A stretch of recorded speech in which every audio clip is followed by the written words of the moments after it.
Hello and welcome to the Handplane Challenge. I'm Mark, your host and referee/umpire. Normally on the Handplane Challenge we compare and contrast two or more handplanes to see which ones are good and which ones are not so good. However, today we're going to do something a little bit different. You've heard me refer many times to the test board. This is the board that we use to test out each of the planes that we feature on the Handplane Challenge. And before each Handplane Challenge test with two or more handplanes, we carefully joint this board. And so today we're going to talk about how and why we joint this board. So first of all, on the Handplane Challenge, we don't have a large amount of time to test out a handplane in every conceivable situation. You know, face joining, in-grain planing, edge joining. We just don't have time to do that. We could have used a 4/4 board. A 4/4 board and done edge joining with it. A 4/4 board is just not that difficult to joint. So that's why I opted to use an 8/4 board. It's nice and thick. On a typical 2-inch wide plane blade, you have to have it set up well to get a shaving that's approaching the width of the board. And I also wanted it to be long so that we could, a plane that's well set up ought to produce a shaving, pretty much the whole length of the board. So this is sort of represents a compromise between a thorough test of a handplane in all conceivable planing situations and a simple little test with a 4/4 board that's frankly just too easy to reveal any defects in the handplane being evaluated. So we want to make it, I felt like this was good for the Handplane Challenge. So when we talk about joining this board, we're going to discuss sort of three different subjects. First, we're going to talk about the theory of jointing a board. Secondly, we're going to talk a little bit about technique. And thirdly, we're going to talk about how do you check your work. Okay. First up, theory. To joint a board, we're going to want to use a joiner plane. What is a joiner plane? Here's one. Here's a wooden variety. Here's a Stanley Bailey number 7. And what you'll notice about both of these is that they are long. The Stanley Bailey is 22 inches long, and this wooden joiner plane is 26 inches long. Why does it need to be so long? Well, basically what you do when you're joining a board, you're trying to make the edge of the board perfectly lie in a plane. No hills, no valleys, as straight as it can be. Now, if there is a hill and you're joining using your joiner plane, the joiner plane will shave off the top of the hill, but it won't touch the area on either side of the hill because it's too long.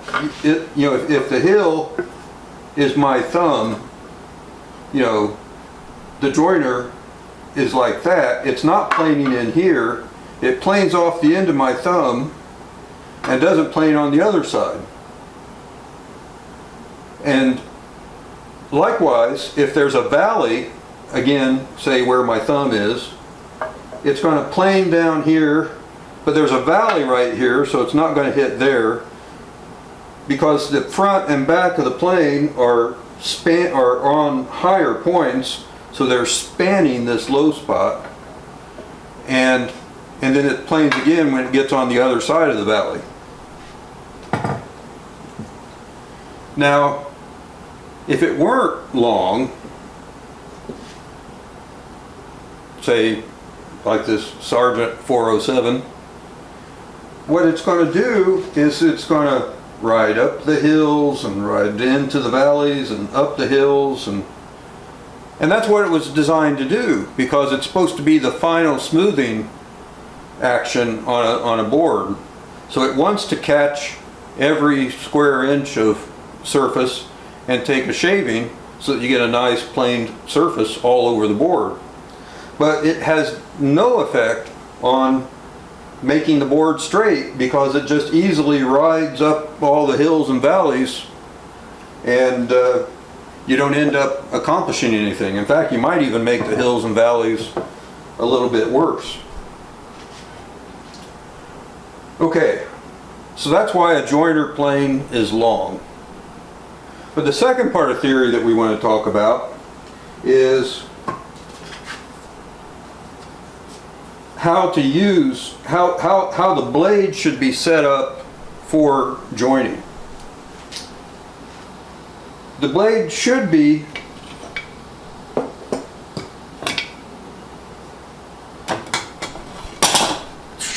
cambered. So I've made sort of a mock cambered blade here. This is exaggerated, don't get me wrong, very exaggerated. So when it's in the plane, it's of course going to be sticking out. You may not be able to see it very well, but it will be sticking out somewhat like that. Now we're going to pretend like this is still mounted in the plane.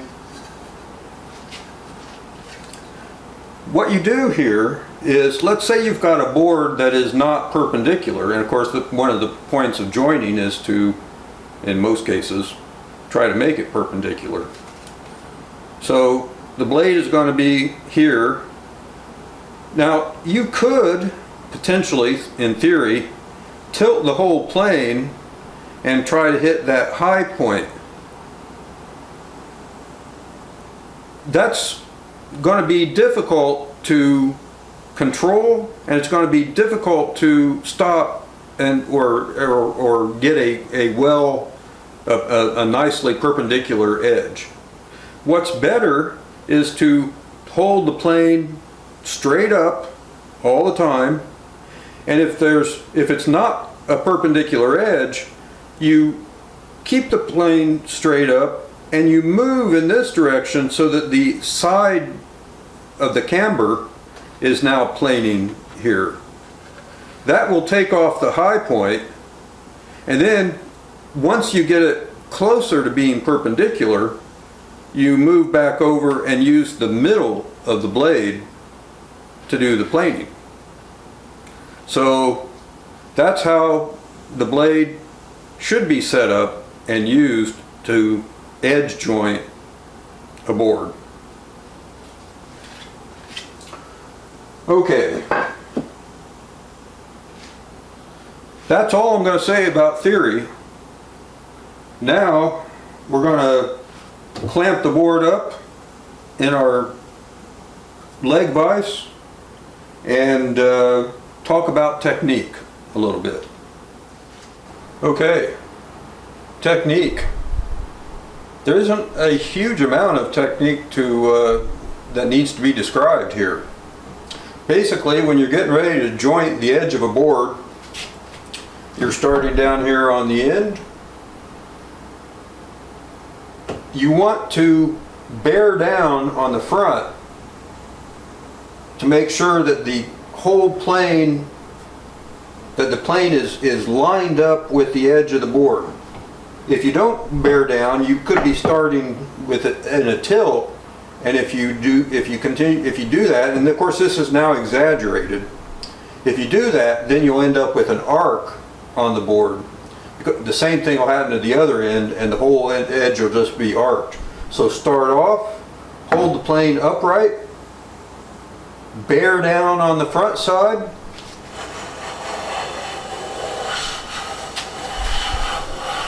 keep the plane straight up, and at the end, bear down on the back side. Obviously, that needs to be the reverse of starting. You need to make sure that the back end of the plane is firmly pressed down on the edge of the board. If one side or the other, as I said before, if one side or the other is high, you just move the plane over and do this. And when you get the thing back to closer to being perpendicular, you can move back to the middle. I really like this large wooden plane. It just, as you can see, it's like an ocean liner. Just kind of bear down, and it kind of drives itself almost.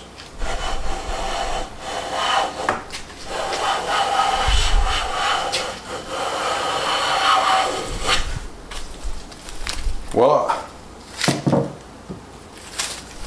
But I also use quite a bit the Stanley number 7. It works pretty good too. So, but all the same things apply. Bear down on the front.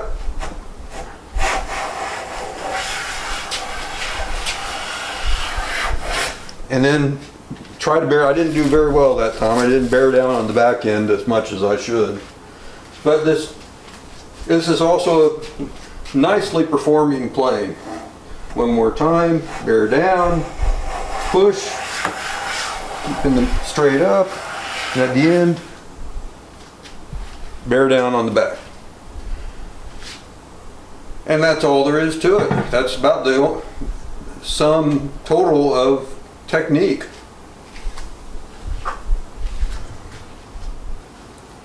So, we've discussed the theory of edge joining, and we've discussed the technique. Now we're going to talk about how do you check your work. When I first started out doing this, edge joining a board, of course that was some number of years ago, and the internet wasn't as much available, so I didn't really know very much what I was doing. And what I thought was, well, this is such a long surface that it must automatically make a perfectly straight, flat edge because of the theory that we discussed previously. It was only much later that I realized, no, you have to check your work.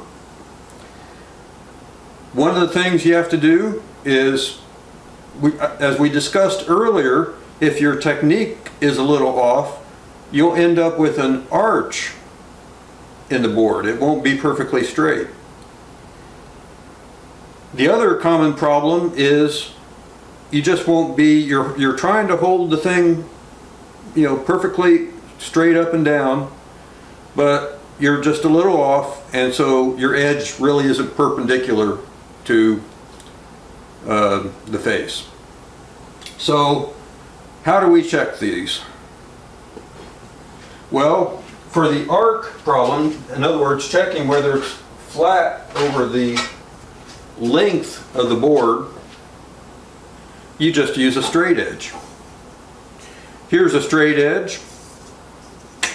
This is actually the most recent straight edge I've acquired.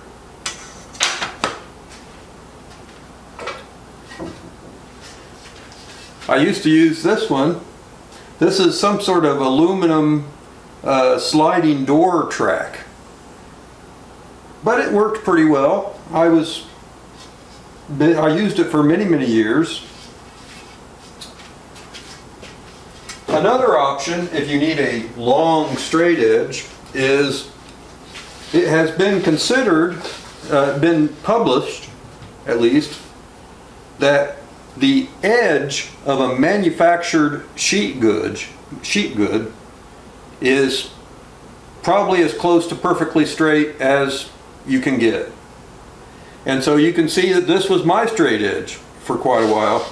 And I have the manufactured edge designated with arrows so that I knew where it was.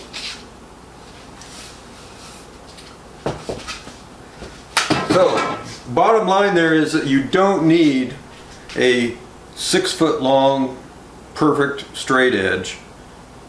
You can get by with many different things, but you have to check that they're actually straight. And we're going to run through that real quick. So let's aim the old camera back down.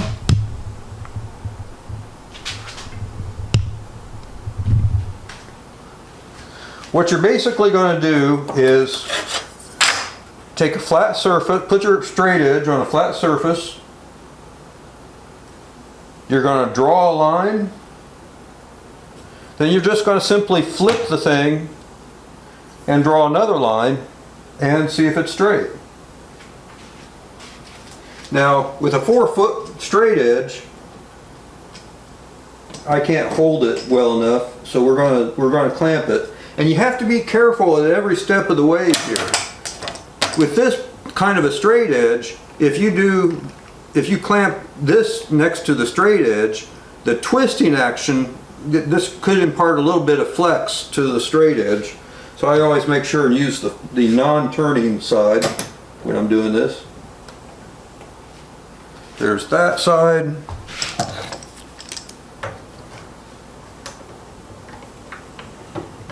There's that side.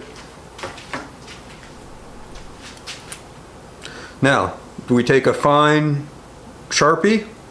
The finer you can get, you can use a knife if you want. I just find a knife difficult to be perfect over a 4 foot length.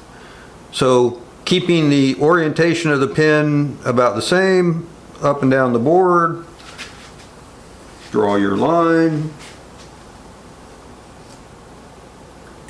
Okay, now take your clamps off.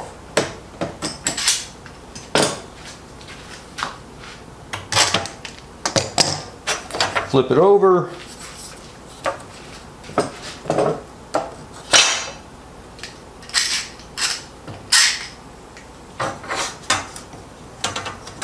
I like to be, you need to be kind of close to the previous line.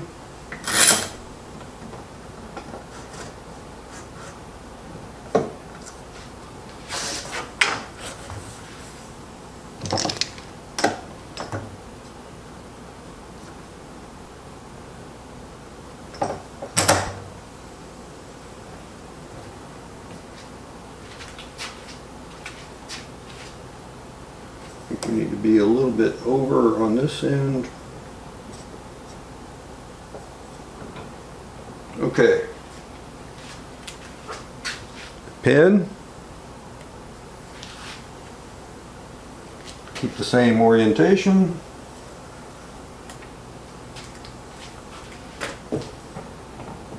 And let's see how we did.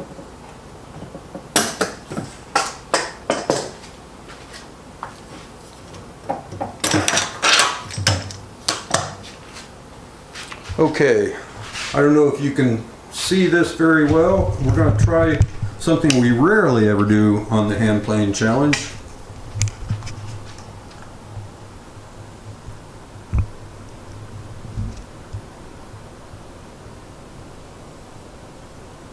It's probably not going to focus very well.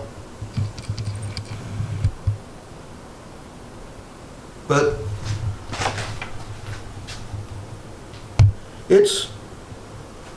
those two lines are about as parallel as they get all the way out to the end of the board. So that straight edge is in fact acceptable, which is good news because that's what I've been using. Okay, so then once you've got a good straight edge, you simply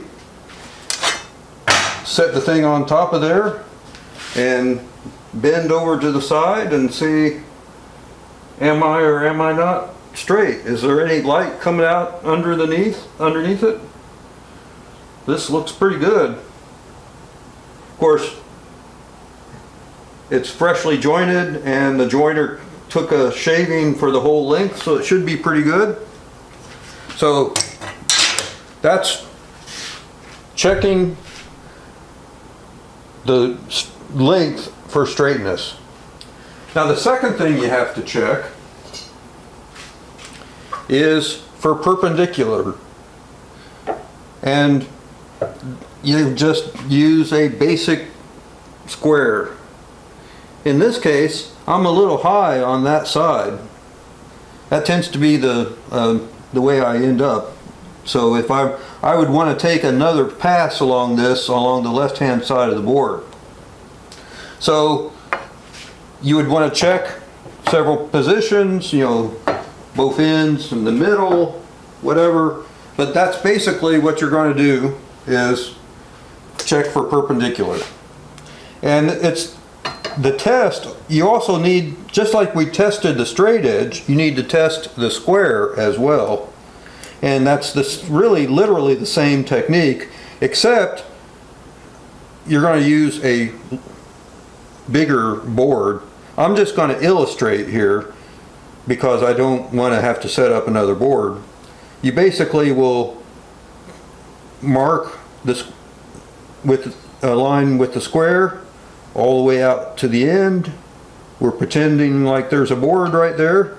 Then you just turn it over and do it again and mark in the other way. If that square is not square, those two lines will diverge. And we can see that for the 1 3/4 inches of the edge of the board, they look pretty darn good. Like I say, you do that with an 8-inch piece of wood for real, but that's basically the principle.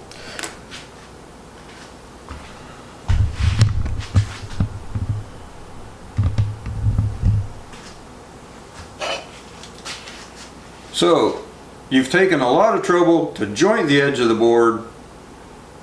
The final step is check the length for straightness, check it for perpendicularity, and when they both turn out perfect, then you're done.